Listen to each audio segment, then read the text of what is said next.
অংশের বেশ কিছু মানুষ পথভ্রষ্ট দল হয়ে যাচ্ছে। কাদের মতো? কাদিয়ানীদের মতো, শিয়াদের মতো, হিজবুত তাওহীদের মতো, যারা ইসলাম ঘোষিত কাফের, যারা ইসলাম ঘোষিত মুরতাদ, যারা ইসলামের মধ্যে যাদের কোনো হিস্সা নাই, যতই নামে থাকুক।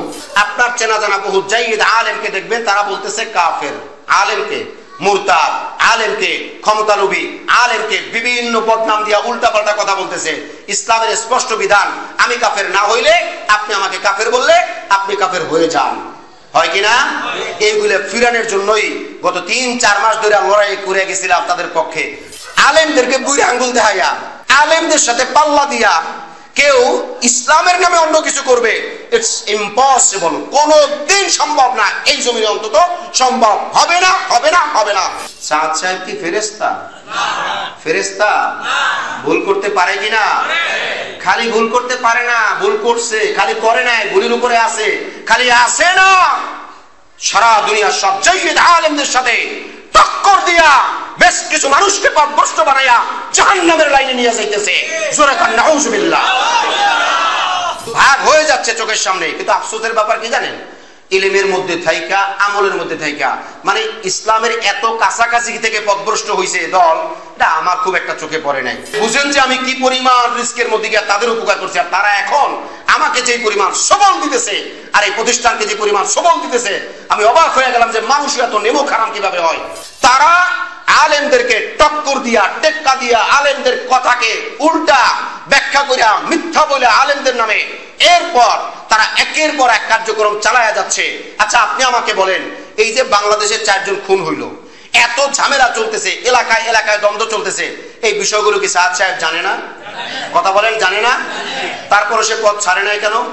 তারপরে সে ভ্রান্তি করে কেন? তাহলে বুঝতে হবে কি, লোক ক্ষোভ এগুলি পাইয়া বইছে। কে অধিকার দিয়েছে আপনাকে তাবলিগ ভাগ করার? তাবলিগি বাপদাদার জমিদারি, মামুবাড়ির জমিদারি? হ্যাঁ, এই ফেরকায়ে বাতিলা আমি আলেমদের থেকে যতদূর শুনেছি, আজকে কিন্তু আমার ওয়াজ শুনাইতেছি না, আলেমদের কথা শুনাইতেছি। আলেমদের থেকে যতদূর শুনেছি, তারা যদি স্পষ্ট তওবা না করে, শরীয়তের যত জায়গায় তারা ভুল করছে এগুলি তারা না শুধরায়, এবং 2018 ও 24-এর খুনের বিচার না হয়, তারা যদি এইভাবেই চলতে থাকে, তাহলে পর্যায়ক্রমে আস্তে আস্তে তাদেরকে মানে এইভাবে চাপিয়ে রাখা হবে, তাদের বিরুদ্ধে আন্দোলনই করা হবে। এখন আপনি আমাকে বলেন, উলামায়ে কেরাম যদি এরকম আন্দোলন করতে থাকে, তাদের কাজের গতি, তাদের সংখ্যা বাড়বে না কমবে? কমবে। শুধু কমবে না, এরপর ইসলাম থেকে স্পষ্ট ঘোষণা আসবে, ফতোয়া বিভাগ থেকে, আজ হোক কাল হোক, 5 বছর পর হোক, 10 বছর পর হোক, স্পষ্ট ঘোষণা আসবে ফতোয়া ধরে ধরে যে তারা মুরতাদ হয়ে গেছে। গত সপ্তাহে বেশ কিছু কথা হয়েছিল, এই সপ্তাহে আরো কিছু কথা বলা দরকার, কিছু কথা বাকি রয়েছে। নতুন আবার কিছু কর্মসূচি আসছে আলেম ওলামাদের পক্ষ থেকে, বিদায় এই কথাগুলোকে আরো মজবুত করে বলা দরকার, ভালো করে বোঝা দরকার, ইনসাফের সাথে, ঠান্ডা মাথায়, সজ্ঞানে, সুস্থ মস্তিষ্কে ভালোভাবে শোনার চেষ্টা করবেন তো ইনশাআল্লাহ? আল্লাহ শোনার ও বোঝার, ভালোভাবে শোনার, সুন্নাহ মোতাবেক শোনার ও বোঝার তৌফিক দেখ, সবাই বলি আমিন। আর যদি ভাবেন হুজুর তো আমার দলের না, অথবা দেহি ট্রাই করিয়া মিলেনি আমার মতের লগে, অথবা দেহি কি কয়, এইটা হইলে আর ইবাদতের মাকসাদে হচ্ছে না। আর যদি এইটা হয়, উনি কি বলছেন সেটা আমার হিম্মত থাকলে আমি যাচাই বাছাই করব, না থাকলে আলেমদেরকে নিয়ে যাচাই বাছাই করব। যদি কথা কোরআন হাদিস থেকে হয় তাহলে মেনে নেব। রাজি আছে তো ইনশাআল্লাহ? আল্লাহ বুঝার তৌফিক দেখ, সবাই বলি আমিন। وقالوا ربنا إنا أطعنا سادتنا وكبراءنا فأضلونا السبيل نعوذ بالله ربنا آتهم ضعفين من العذاب والعنهم لعنا كبيرا نعوذ بالله। এই আয়াতের তরজমার দিকে পড়ে যায়, তরজমাটা বলে যায়, তাফসীরের দিকে বা বিশদ ব্যাখ্যায় পড়ে যায়। আয়াতের তরজমা হলো কিয়ামতের দিন আল্লাহ পাকের সামনে বসে আল্লাহর কিছু বান্দারা আল্লাহকে বলবে, আল্লাহ অমুকরে চাই, অমুকরে চাই, অমুকরে চাই। কাদেরকে বলবে? নেতাদের কথা বলবে, পীর সাহেবদের কথা বলবে, উস্তাদের কথা বলবে, আলেমের কথা বলবে, আমির সাহেবের কথা বলবে, রাজনৈতিক নেতার কথা বলবে, ধর্মীয় নেতার কথা বলবে, এদের কথা বলবে। তা আল্লাহ বলবে, কেন, তার এদের দরকার কি? ওই বান্দা বলবে, আল্লাহ জাহান্নামে যখন যাওয়াই লাগে, তো জাহান্নামে তো গেছিলাম এদের কারণেই পথভ্রষ্ট হইয়া, তো এই জন্য এদেরকে তোমার সামনে ডাইকা জিজ্ঞাসা করব, কেন তারা এই কাজ করছিল, কেন আমাদেরকে পথভ্রষ্ট করছিল, কেন বিপদগামী করছিল। ওয়াকালু রব্বানা ইন্না আতা'না সাদাতানা ওয়া কুবারানা ফাদাল্লুনা সাবিল। আল্লাহ, আমরা হেগো মানছিলাম আর হেরা আমাকে পথভ্রষ্ট করছিল। জোরে কর নাউযুবিল্লাহ। এই আমরা হেগো মানছিলাম, হেরা আমাকে পথভ্রষ্ট করছিল, এই কথা বলছি যে আয়াতে ওয়াকালু রব্বানা ইন্না আতা'না সাদাতানা ওয়া কুবারানা ফাদাল্লুনা সাবিলা, তখন আপনাদেরকে বলাইছি নাউযুবিল্লাহ। আপনি হয়তো ভাবতে পারেন হুজুর পড়াইলেন কোরআনের আয়াত, নাউযুবিল্লাহ কইলেন কেন? না, কোরআনের আয়াত হুকুম হলোই না। এখন আপনি আমাকে বলেন নাউযুবিল্লাহ বলা ঠিক আছে নেই? হ্যাঁ, নাউযুবিল্লাহ মানে এই কর্ম থেকে, এদের থেকে আমি আল্লাহর আশ্রয় চাই। জোরে করেন নাউযুবিল্লাহ, জোরে বলেন আমিন। এরপর আল্লাহর সামনে বসে কি বলবে? রব্বানা আতিহিম যিফাইনি মিনাল আযাব ওয়াল আনহুম লা'নান কাবীর। আল্লাহ, এদের শাস্তি বাড়ায়া দাও। কাদের? কাদের? কাদের? হ্যাঁ, খালি নেতাদের কোন কেন? আর অন্যদিকে যাইতে মন চায় না? না হুজুরের খালি বড় রান্না খাওয়াইতে মন চায়, হুজুর যে আমরা জাহান্নামে নেয়, হুজুরের দূরে জিগাইতে মন চায় না? পৃথিবীর সব লেনদেনের চাইতে বড় লেনদেন হলো ইমাম আর মুসল্লির লেনদেন। পৃথিবীর সব লেনদেনের চাইতে বড় লেনদেন হলো নেতা আর অনুসারীর লেনদেন। পৃথিবীর সব লড়াইয়ের চাইতে বড় লড়াই হলো আদর্শের লড়াই। কি বলেন ঠিক কিনা? ইব্রাহিম আলাইহিস সালামের সাথে তার বাবার কি যুদ্ধ ছিল? বলেন, কিসের যুদ্ধ ছিল? না, আরো ভালো করে বলতে হবে, ইমানের যুদ্ধই। কিন্তু বাংলায় বলেন, ভালো করে বলেন, কিসের লড়াই? হয় নাই, আমি বলি খেয়াল করে নেন, আদর্শের লড়াই। কিসের লড়াই? কিসের লড়াই? আদর্শের লড়াই। বাবা মূর্তি পূজারী, ছেলে আল্লাহর নবী। আদর্শের মধ্যে লাক্সারি টক্কর। বাবার আদর্শ মূর্তি বানানো, মূর্তি বেচা, মূর্তির পূজা, মূর্তির সাপোর্ট। ছেলের আদর্শ আল্লাহর ওয়াহদানিয়াতকে আল্লাহর জমিনে বাস্তবায়নের জন্য সর্বোচ্চ চেষ্টা করা, যে কারণে আল্লাহ তাকে নবী বানাইছে। বলেন আলহামদুলিল্লাহ। পৃথিবীর সব লড়াইয়ের মধ্যে বড় লড়াই কোনটা? আদর্শের লড়াই। আবার বলেন, পৃথিবীর সব লড়াইয়ের মধ্যে বড় লড়াই কোনটা? টেরি তো পান নাই। ওই যে কই না, মাঝে মাঝে আপনাকে একটু কষ্ট দিয়া কই যে ভাই পরেনি নিত না, খেয়ালই তো করেন না। কেন বলি? আপনি যদি খেয়ালও করেন না, কি কয় সবচেয়ে বড় লড়াই আদর্শের লড়াই। হ্যাঁ, সবচেয়ে বড় লড়াই আদর্শের লড়াই। আর দুনিয়াতে এখন সবচাইতে বেশি চলছে এই আদর্শের লড়াই। আশ্চর্যজনক হলো সত্য যে আগে ছিল ধর্মীয় আর বিধর্মী, অর্থাৎ এ ধর্মী আর ও ধর্মী, অর্থাৎ এই ধর্মের মানুষ ওই ধর্মের মানুষ। এই লড়াইটা পৃথিবীব্যাপী আগে ছিল। বর্তমানে ইসলাম ধর্মের মধ্যে ইনিও ইসলামের ইনিও ইসলামের, এই দল আর এই দল মিলে লড়াই হইতেছে কিনা? আছে কিনা? বোঝার দরকার আছে কিনা?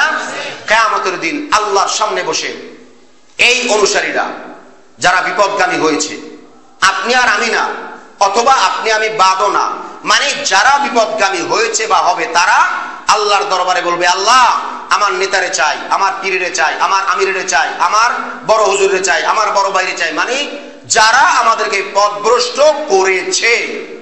রব্বানা আতিহিম যিফাইনি মিনাল আযাব। আল্লাহ, তাদের সাজা ডাবল করে দাও। কে বলবে? বিপদগামী অনুসারীরা। কে বলবে? বিপদগামী অনুসারীরা। তারা আল্লাহর কাছে দাবি করবে।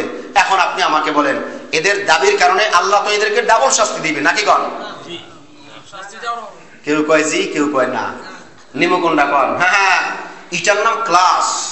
আমি মনে করি, ইটস মাই ওপিনিয়ন, প্রত্যেকটা জুমার মসজিদের প্রত্যেকটা জুমার খুতবা ক্লাস হওয়া উচিত। প্রত্যেকটা জুমার খুতবা, নট বয়ান, নট অনলি বয়ান, শুধু বয়ান না। বয়ান মানে গতানুগতিক ওয়াজ, হইলে হইল না হইলে নাই, ক্লাস হওয়া জরুরি। প্রত্যেকটা জুমার বয়ান ক্লাস হওয়া জরুরি। খুব ভালো করে বুঝবেন। তো অনুসারীরা বলবে তাদেরকে, আল্লাহ এর ডাবল শাস্তি দাও। বলার দ্বারাই তো আল্লাহ ডাবল দিবে নাকি? দিবে না। কেন? তার কর্ম অনুযায়ী আল্লাহর ফয়সালা আল্লাহ করে রাখছেন। আপনার বলার দ্বারা শাস্তি বাড়বেও না কমবেও না। ক্ষতিগ্রস্ত কে? আপনি না সে? আপনার কারণে আপনি ক্ষতিগ্রস্ত, তার ক্ষতিগ্রস্ত তার কারণে সে হইয়াই রয়েছে। তার মানে কি জানেন? এটা হলো মানুষের হাইসিয়ত কাইফিয়ত। এটা তো বারবার বলছিলাম। দেখেন, আপনি যখন রোগী তখন আপনার কাছে খুব বেশি সমস্যা, আরে গেলাম রে, মরলাম রে, এই হয়েছে, এই হয়েছে। কিন্তু এই রোগীর যখন ঢাকা মেডিকেল নিয়ে যায়, অথবা সরওয়ার্দী হাসপাতালে নিয়ে যায়, অথবা আপনার পিজি হাসপাতালে নিয়ে যায়, কোন হাসপাতালে যেখানে দেখে প্রচুর পরিমাণে রোগী, দেখার পর এই রোগীর অর্ধেক রোগ এমনিও শেষ। কেউ কথা বলেন না দিয়ে, অর্ধেক রোগ এমনিও শেষ। কারণ কি জানেন? আরে আমি যে চিল্লাইতেছি চেঁচাইতেছি, হে বেটা দেন আমার তো আরো বেশি অসুস্থ। দেখার পরে এটা মানুষের হাইসিয়ত কাইফিয়ত, অর্থাৎ মানুষ যখন মুসিবতে থাকে আর অন্য মানুষকেও যদি মুসিবতে দেখে তাহলে নিজের মুসিবতকেও অত বেশি ভারী মনে হয় না, এটা স্বাভাবিক, এটা বাস্তবতা। তো কিয়ামতের দিন এই মানুষেরা আল্লাহর কাছে আবেদন করবে, তো যদি আল্লাহ বলার দ্বারা এর শাস্তি বাড়াইয়া দিত, তার নেতারে, তার হুজুরে, তার বীররে, তার আমিররে, তাইলে এনার শাস্তি কমতো না বাড়তো না, মনে মনে একটু শান্তি পাইতো। কি জানেন? আমারে জাহান্নামে নিছস না, তোর আমি কইয়া একটু শাস্তি বাড়াইয়া দিছি, হয় কি না? কেউ আপনাকে পোলাবাইন্না ঝগড়া দেখেন নাই? পোলাবাইন্না ঝগড়া দেখেন নাই? দাঁত কাটতে একটা আরেকটারে কেমনে ঝোড়ো বানায় দেখেন নাই? কিয়ামতের দিন হাসছেন, হাসছেন না খালি, কিয়ামতের দিন মানুষ তার এই গোশত চাবাইয়া কামড়াইয়া খাইতে খাইতে এই পর্যন্ত মুখ যতদূর পর্যন্ত আসে অতদূরই চাবাইবো, অতদূরই কামড়াইবে। জোরে কর নাউজুবিল্লাহ। কে কাটটা কামড়াইবে? আরো বলেন, জোরে বলেন, কে কাটটা কামড়াইবে? এখন যদি একটু কঠিন ভাষায় বলি, মিথ্যা হবে না। কুকুর দেখছেন? কুকুর, এই কথা কন, কুকুর দেখছেন? দেখছেন? কুকুরে গোশত নিয়া টানাটানি করে দেখছেন? আমার দেখা মতে কুকুরের সবচাইতে গোশত নিয়া বেশি টানাটানি করে অন্যদের চাইতে। ওই রকম টানাটানি মানুষ কিয়ামতের দিন নিজের গোশত নিজে টানবে, মাথা দিয়া যতদূর পায় অতদূর টানবে, আফসোস করবে, হায় কেন আমি এই কাম করছিলাম। চারটিখানি ব্যাপার না, নেতার পিছে দৌড়ান না, পীর সাহেবের পিছে দৌড়ান, আমির সাহেবের পিছে দৌড়ান। আমির কি আমির না শয়তানের বাচ্চা? খবর রাখছেন? শয়তানের বাচ্চা বুঝছেন? এই বুঝি নাই না, আপনি বুঝেনি নাই। শয়তানের বাচ্চা মানে মানুষ শয়তান যেটি, এটি হলো সব বাচ্চা শয়তান, বুঝেন নাই? এটা আমি ভাগ করলাম আর কি। মানুষ শয়তান মানে কি? বাচ্চা। এই কোন মানুষ শয়তান, একজন মানুষ যদি শয়তান হয়ে যায়, শয়তানের ধোকায় করে, হে কি আরেকজন মানুষের কলজের মধ্যে ঢুকে ধোকা দিতে পারে? হে ধোকা দেয় কথা দিয়া, হ্যাঁ ধোকা দেয় ওয়াজ দিয়া, বিভিন্ন ইয়া দিয়া, কিন্তু মূল শয়তান যে, সেটা মানুষের রক্ত কণায় কণায়, অন্তরের মধ্যে, মগজের মধ্যে সব জায়গায় যাতায়াত করতে পারে, ওপেন, ঠিক কিনা? তো এই যে আপনি যারা আমির মানছেন, আপনি যারা পীর মানছেন, আপনি যারা হুজুর মানছেন, এইটা যে বাচ্চা শয়তান বা শয়তানের বাচ্চা হয়ে রয়েছে কিনা, এই খবর আপনার কাছে আসেনি? থাকা দরকার ছিল নি? আয়াত যে আজকে পড়ছি কানে যায় না কেন? وقالوا ربنا إنا أطعنا سادتنا وكبراءنا فأضلونا السبيل. الله تعالى وقالوا ربنا إنا أطعنا سادتنا وكبراءنا. আমি আমার নেতাকে মানছিলাম, আমি আমার পীরকে মানছিলাম, আমি আমার হুজুরকে মানছিলাম, আমি আমার আমিরকে মানছিলাম, আমি আমার রাজনৈতিক নেতাকে মানছিলাম, আমি আমার ধর্মীয় নেতাকে মানছিলাম। আল্লাহ বলবেন তো কি হইছে? বান্দা বলবে ফাআদাল্লুনা সাবিলা। বান্দা কি বলবে?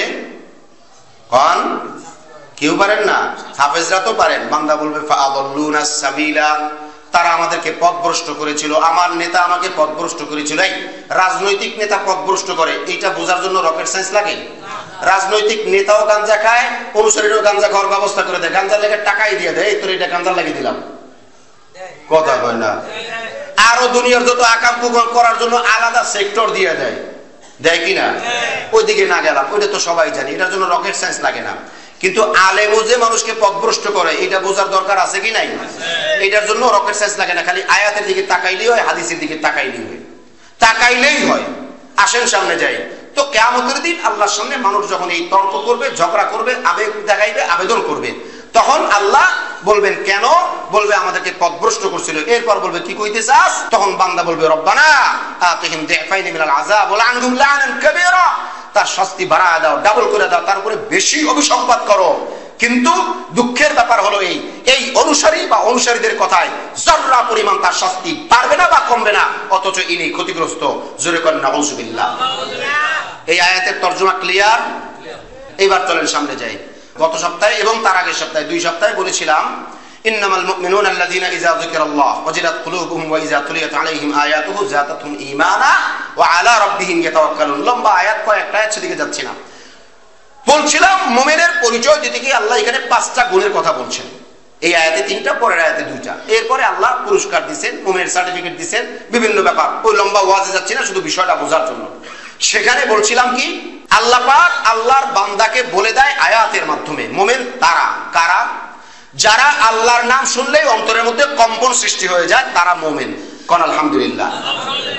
এক, এটা হলো এক, কোন এক, এটা কি হয় না, এটা কি এক নাম্বার পয়েন্ট। এই 5 পয়েন্ট থেকে ইন্নামাল মুমিনুনা আল্লাযীনা ইযা যুকিরাল্লাহ ওয়াজিলাত কুলুবুহুম, আল্লাহর নাম শুনলেই অন্তরের মধ্যে কম্পন সৃষ্টি হয়।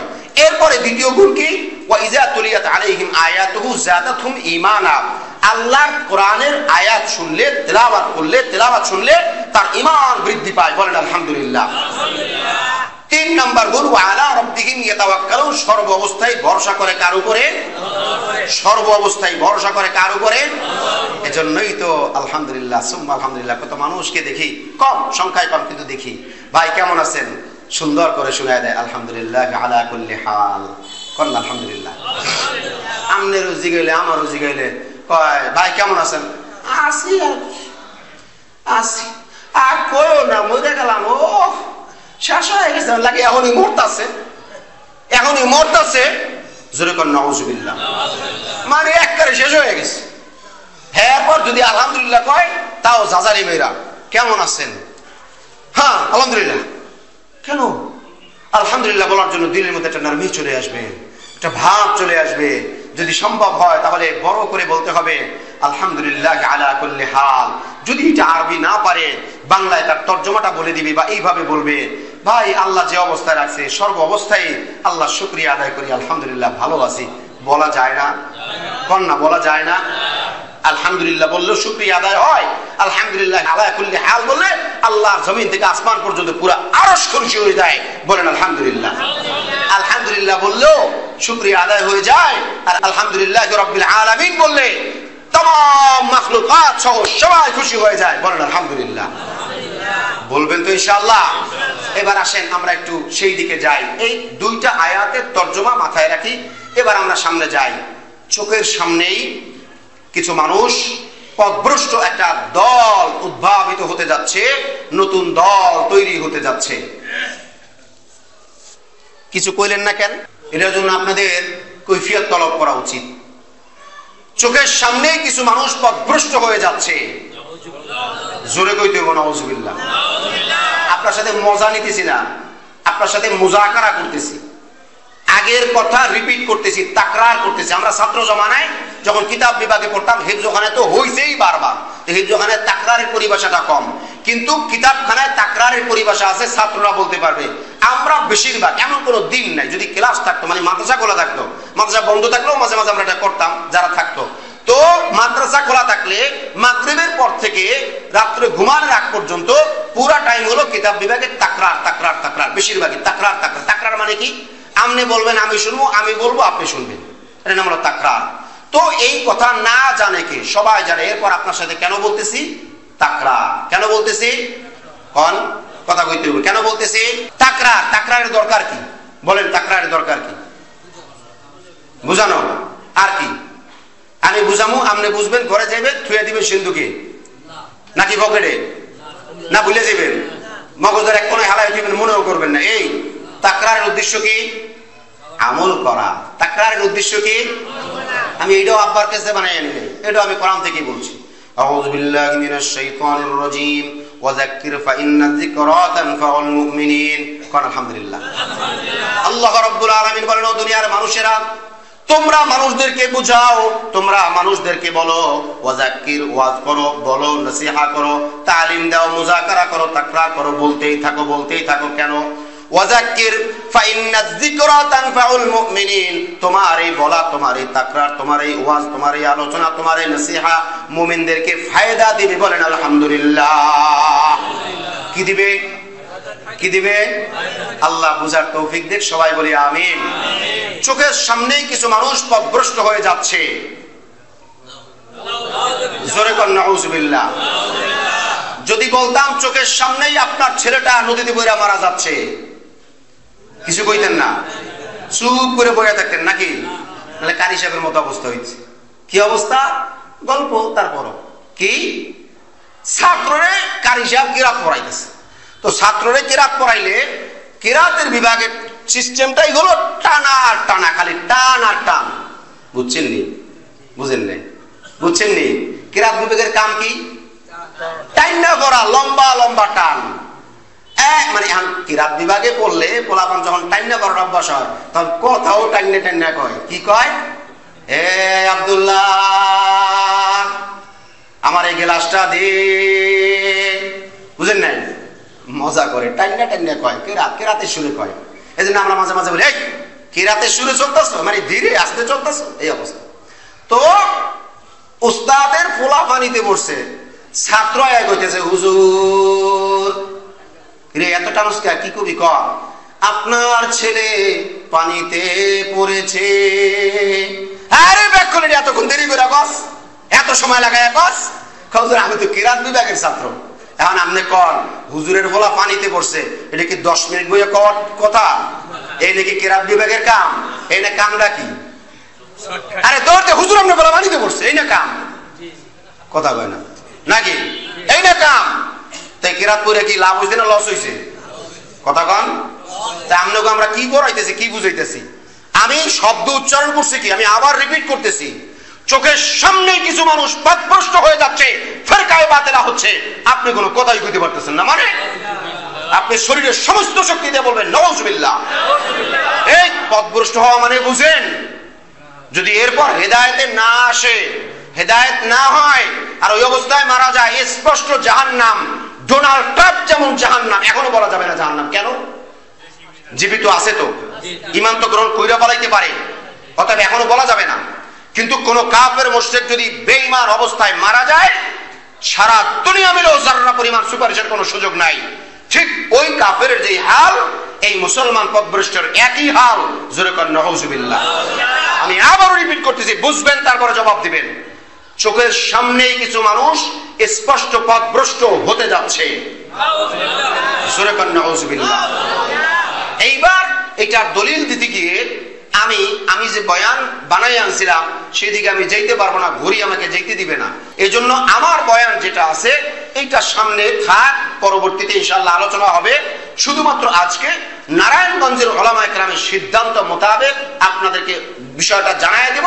তার আগে অতটুকু না বললে নয়, আমি যা বলছি তা যদি কোরআন থেকে হয়, আমার কথা যদি সত্য হয়, তাহলে আমি যদি পথভ্রষ্ট হই, আমার অনুসারীরা কাল কিয়ামতের দিন আমার পথভ্রষ্ট করার কারণে যদি সেও জাহান্নামে যায়, আমার ব্যাপারে আল্লাহর সামনে সে ওই আয়াতের দাবিগুলি করবে কিনা?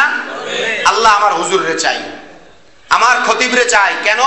সে আমাকে পথভ্রষ্ট করেছিল, তার জন্য যেহেতু আমার জাহান্নামে যাইতে হয়, আমি তাকে নিয়ে জাহান্নামে যাব। তার শাস্তি বাড়ায়া দাও, তার উপরে অভিসম্পাত করো, লানাত।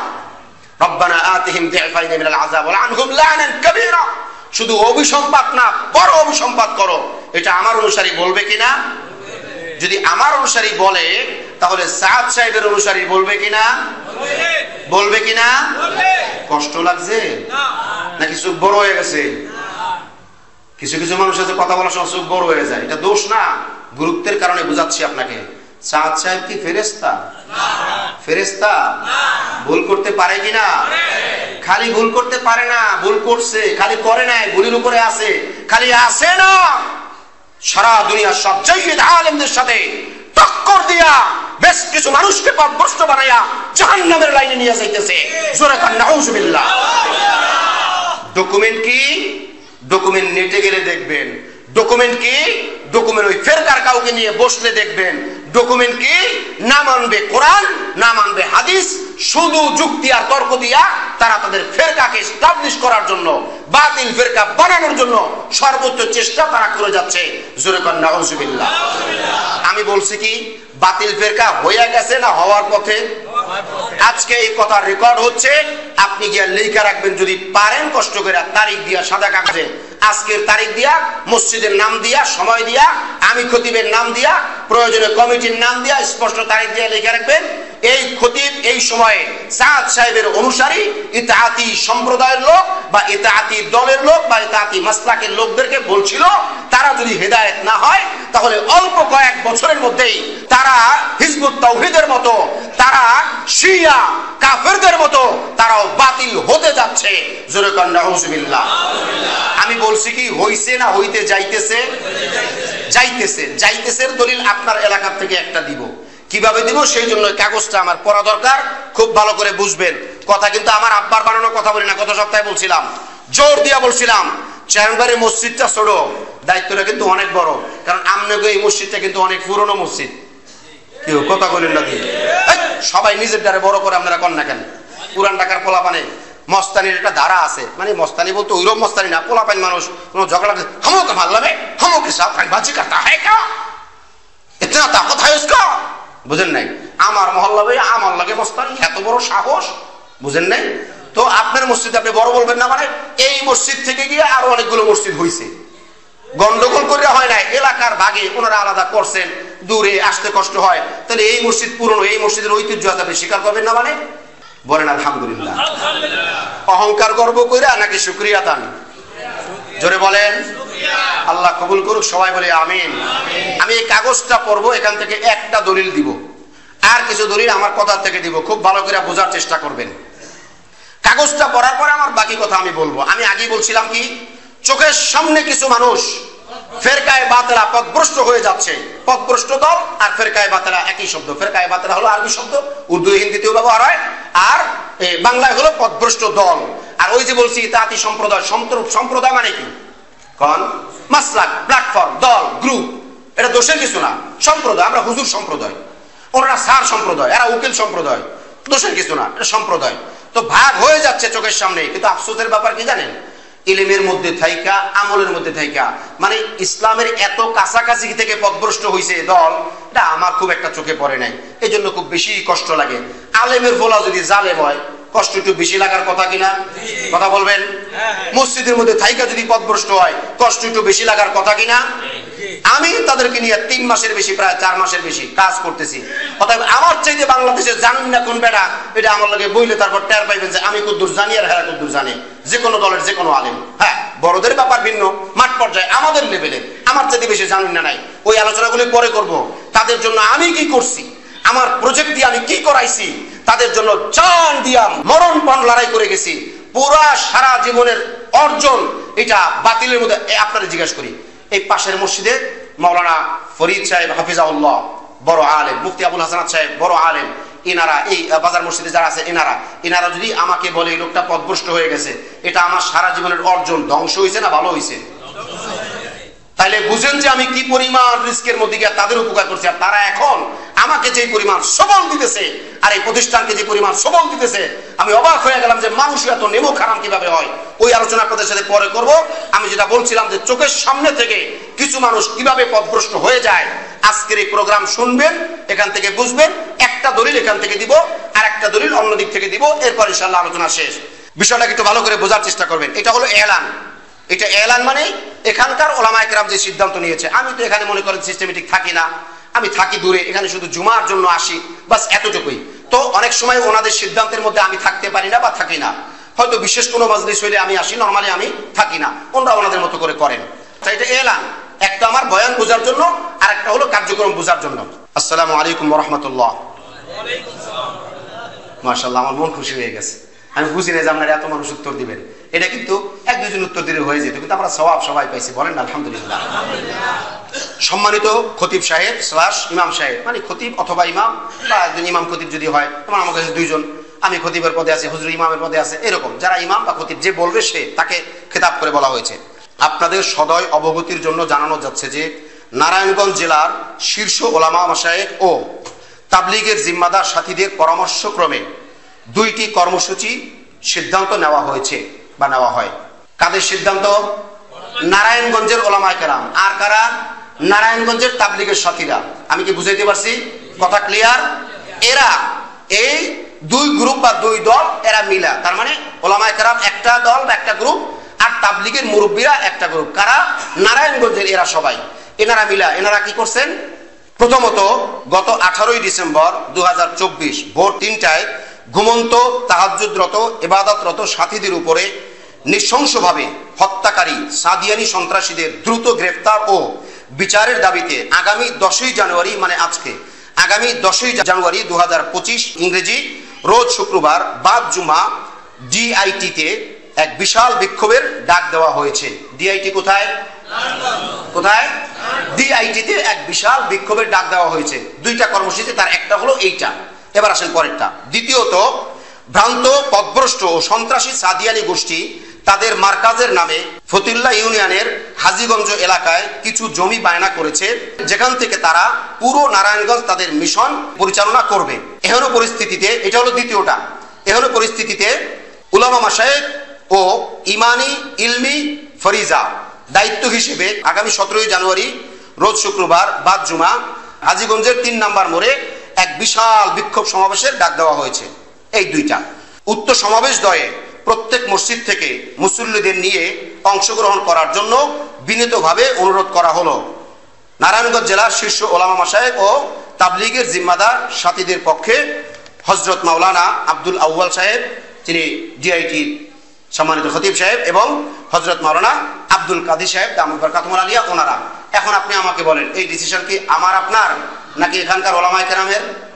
এখানকার মানে নারায়ণগঞ্জের, এখানকার মানে নারায়ণগঞ্জ জেলার সকল ওলামায়ে কেরাম এবং তাবলীগের সকল সাথী মুরব্বী দায়িত্বশীল, ওনাদের সিদ্ধান্ত। কি সিদ্ধান্ত? আজকে হলো ডিআইটিতে প্রতিবাদ সমাবেশ, আর আগামী শুক্রবার হলো 3 নম্বর মোড়ে ওই জায়গা কেনার ব্যাপারে প্রতিবাদ সমাবেশ। এখন আপনি আমাকে বলেন, ওনারা জায়গা কিনছে, মসজিদ বানাইবে, মার্কাজ বানাইবে ইবাদতের জন্য, এটার জন্য আপনি প্রতিবাদ করবেন কেন? প্রতিবাদ করবেন কেন? হ্যাঁ, এটা বুঝতে হবে, খুব ভালো করে বুঝতে হবে। এই যে আমি বললাম যে একটা দলিল এখান থেকে দিব, তারা যে পথভ্রষ্ট হয়ে যাচ্ছে, হইতে যাইতেছে, সেই দলিলটা খুব ভালো করে বুঝবেন। তারা শুধু এইখানে না, আমি যেটা জানি বাংলাদেশের বিভিন্ন জায়গায় আলাদা জায়গা কিনা মসজিদ, মার্কাজ, মাদ্রাসা করার জন্য তারা প্রস্তুতি নিচ্ছে, কিছু কিছু জায়গায় উদ্বোধনও করছে, কইরাও ফেলাইছে। প্রশ্ন হলো, ক্ষতি কি? ক্ষতি তো মসজিদে জেরারও ছিল কিনা? কেউ আলেমরা কথা কন না কেন? মসজিদে জেরার ছিল কিনা? সেই মসজিদকে আগুন দিয়া পোড়াইয়া দেওয়া হয়েছিল কিনা? সেটাও কি মসজিদের নামে বানানো হয়েছিল কিনা? তারপর ইসলামের বিধান মোতাবেক তাকে পোড়াইয়া দেওয়া হয়েছিল কিনা? খুব ভালো করে বুঝবেন। চোখের সামনে থেকে ফেরকায়ে বাতিলা কিভাবে হয়। তারা আলেমদেরকে টক্কর দিয়া, টেক্কা দিয়া, আলেমদের কথাকে উল্টা ব্যাখ্যা করিয়া, মিথ্যা বলে আলেমদের নামে এরপর তারা একের পর এক কার্যক্রম চালায়া যাচ্ছে। আচ্ছা, আপনি আমাকে বলেন, এই যে বাংলাদেশের 4 জন খুন হইল, এত ঝামেলা চলতেছে, এলাকায় এলাকায় দ্বন্দ্ব চলতেছে, এই বিষয়গুলো কি সাদ সাহেব জানে না? কথা বলেন, জানে না? তারপরে সে পথ ছাড়ে নাই কেন? তারপরে সে ভ্রান্তি করে কেন? তাহলে বুঝতে হবে কি, লোক ক্ষোভ এগুলি পাইয়া বইছে। ওলামায়ে কেরাম ওনার ব্যাপারে কি সিদ্ধান্ত দিচ্ছেন এটা আমি বয়ান করব পরে। আজকে আমার কোনো বয়ানের বিষয় না, শুধুমাত্র এইটা বলে যাওয়া আপনাকে, আর এইটা প্রমাণের জন্য যতগুলো বয়ান দরকার আমি সমস্ত বয়ান করব, যে চোখের সামনে ইতাআত অংশের বেশ কিছু মানুষ পথভ্রষ্ট দল হয়ে যাচ্ছে। কাদের মতো? কাদিয়ানীদের মতো, শিয়াদের মতো, হিজবুত তাওহীদের মতো, যারা ইসলাম ঘোষিত কাফের, যারা ইসলাম ঘোষিত মুরতাদ, যারা ইসলামের মধ্যে যাদের কোনো হিস্সা নাই, যতই নামে থাকুক। কি বলেন, ঠিক কিনা? আমরা কি চাই এনারা পথভ্রষ্ট হোক? আমরা কি চাই এনারা ফেরকায়ে বাতিলা হোক? তাহলে এনাদের কাজ কি? এনাদের কাজ কি? টেক্কা দিয়া, টক্কর দিয়া আলেমদের সাথে, এরপর আলাদা মার্কাজ বানায়া তাদের মিশন বাস্তবায়ন করা, সাদ সাহেবের পচা গান্দা ইমান বিধ্বংসী কথাবার্তা এগুলি বলা, এগুলি প্রচার করা, এগুলি কি ওনাদের কাজ? ওনাদের কাজ কি ছিল? ওলামায়ে কেরাম ভুল ধরছে, ওলামায়ে কেরামের সাথে বসেন, বৈশা সমাধান করেন, সমাধান করে আপনি হকের পথে চলেন। কে অধিকার দিয়েছে আপনি মসজিদ ভাগ করার? কে অধিকার দিয়েছে আপনাকে তাবলীগ ভাগ করার? তাবলীগ কি বাপদাদার জমিদারি, মামুবাড়ির জমিদারি? হ্যাঁ, যেটা দিয়ে শেষ করব, এই ফেরকায়ে বাতিলা আমি আলেমদের থেকে যতদূর শুনেছি, আজকে কিন্তু আমার ওয়াজ শুনাইতেছি না, আলেমদের কথা শুনাইতেছি। আলেমদের থেকে যতদূর শুনেছি, তারা যদি স্পষ্ট তওবা না করে, শরীয়তের যত জায়গায় তারা ভুল করছে এগুলি তারা না শুধরায়, এবং 2018 ও 24-এর খুনের বিচার না হয়, তারা যদি এইভাবেই চলতে থাকে, তাহলে পর্যায়ক্রমে আস্তে আস্তে তাদেরকে মানে এইভাবে চাপিয়ে রাখা হবে, তাদের বিরুদ্ধে আন্দোলনই করা হবে। এখন আপনি আমাকে বলেন, ওলামায়ে কেরাম যদি এরকম আন্দোলন করতে থাকে, তাদের কাজের গতি, তাদের সংখ্যা বাড়বে না কমবে? কমবে। শুধু কমবে না, এরপর ইসলাম থেকে স্পষ্ট ঘোষণা আসবে, ফতোয়া বিভাগ থেকে, আজ হোক কাল হোক, 5 বছর পর হোক, 10 বছর পর হোক, স্পষ্ট ঘোষণা আসবে ফতোয়া ধরে ধরে যে তারা মুরতাদ হয়ে গেছে। অলরেডি এখনই কিছু মানুষ মুরতাদ হয়ে গেছে। জোরে করেন নাউজুবিল্লাহ। মৌলভী দলিল কোথায়? আমার কাছে যাওয়া লাগবে না, নেটে যান, ফেসবুকে যান, আপনার চেনা জানা বহু জাইদ আলেমকে দেখবেন তারা বলতেছে কাফের, আলেমকে মুরতাদ, আলেমকে ক্ষমতালোভী, আলেমকে বিভিন্ন বদনাম দিয়া উল্টা পাল্টা কথা বলতেছে।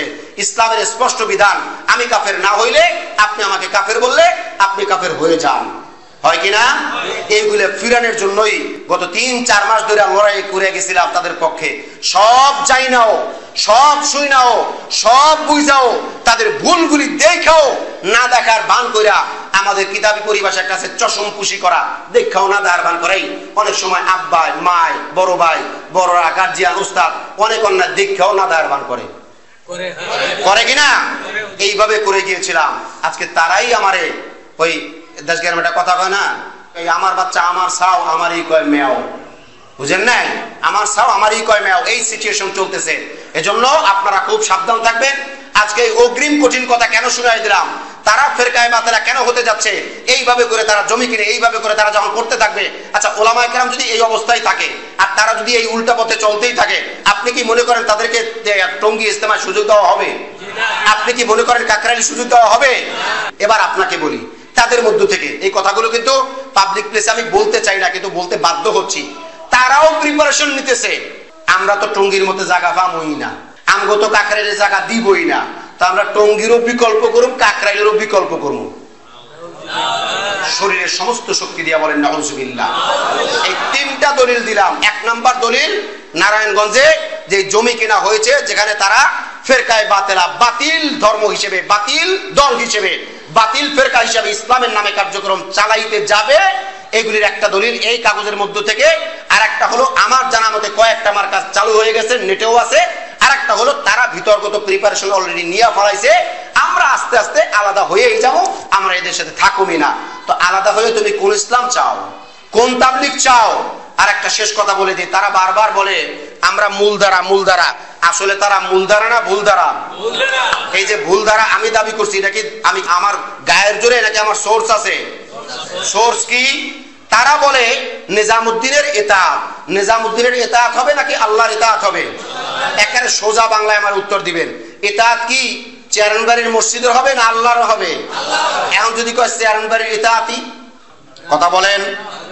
যদি কয় মুফতি আবুল হাসান সাহেবের ইতাআতই, কেউ না দিয়ে আসতে কন, তাহলে শিরকের ওয়াজ পড়াইছিলাম কেন? শিরকের ওয়াজ আপনাকে বলছিলাম কেন? খুব ভালো করে শুনবেন। এই হলো আব্দুল্লাহ আর আল্লাহ। আল্লাহর সাথে আব্দুল্লাহকে যদি জাররা পরিমাণ অংশীদার দেওয়া হয়, জাররা জাররা জাররা জাররা, সাথে সাথে লোকটা যে অংশীদার দিবে সে মুশরিক হয়ে যায়, কাজটা হয় শিরক। বুঝেন নাই ব্যাপারটা? তো ইতাআত হবে কার? আল্লাহ আল্লাহর রাসূলের। কোরআনের বক্তব্য ওয়া আতিউল্লাহ ওয়া আতিউর রাসূল। আর পরে আছে ওয়া উলিল আমর, ওই মেসদাকে যাইতে হবে, না হলে হবে না। তো ইতাআত হবে আল্লাহ আল্লাহর রাসূলের। আপনি নিজামুদ্দিনের ইতাআতি হন কেমনে? ইতাআত হবে আল্লাহ আল্লাহর রাসূলের। আপনি সাদ সাহেবের ইতাআতি হন কেমনে? ভ্রান্তির ডকুমেন্ট আছে কিনা? অতএব খুব ভালো করে সাবধান থাকবেন। এরা এমন একটা ফেরকা হইতে যাইতেছে, ভবিষ্যতে হইতে যাইতেছে, আল্লাহ মাফ করুক। এবং এই আমাদের আলোচনা যাদের কানে যাবে তারা যেন বিষয়গুলিকে বোঝার চেষ্টা করে, কোরআন হাদিস দিয়ে যাচাই বাছাই করে। শেষ কথা যেটা বলবো, বাংলাদেশে আলেমদেরকে টেক্কা দিয়া, আলেমদেরকে বুড়ি আঙ্গুল দেখাইয়া, আলেমদের সাথে পাল্লা দিয়া কেউ ইসলামের নামে অন্য কিছু করবে, ইটস ইম্পসিবল, কোনদিন সম্ভব না। এই জমিনে অন্তত সম্ভব হবে না, হবে না, হবে না। কি বলেন ঠিক কিনা? এজন্য ভাইদেরকে বলবো, ভাই পায়ে হাত দিয়ে আসো, বসো, আলেমদের কাছে যাও, সরি বলো, ভুলগুলি নিয়া, আর পিঠ দিয়া পাহাড় ঠেলো না।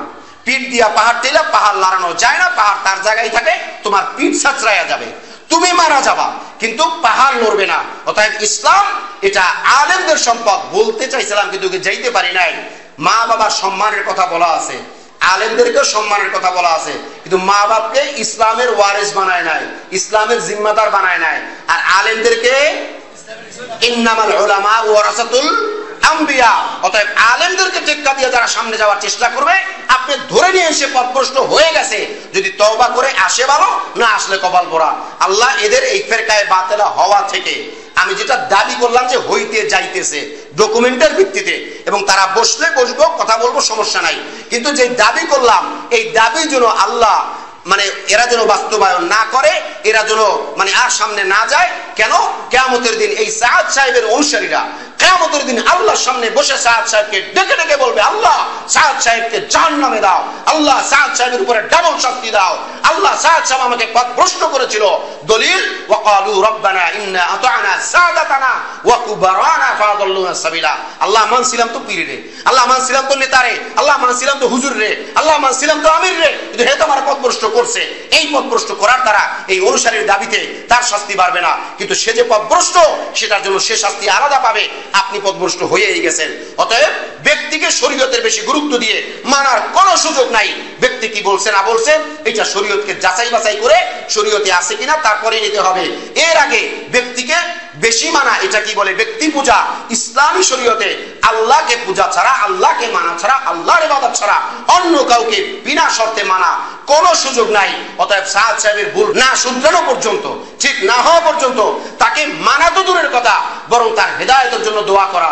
দিল্লি নিজামুদ্দিন মার্কাজ তাদের কাছে থাকলেই তারা হক হয়ে যায় না, সারা দুনিয়া তার কাছে থাকলেও তারা হক হয়ে যায় না। হক কোরআন, হক হাদিস, ওইটার কাছে যাওয়া ছাড়া কোনো রাস্তা খোলা নাই। আল্লাহ আমাদের সকলকে হক বুঝার, হকের উপর আমল করার তৌফিক দেন। সবাই বলি আমিন।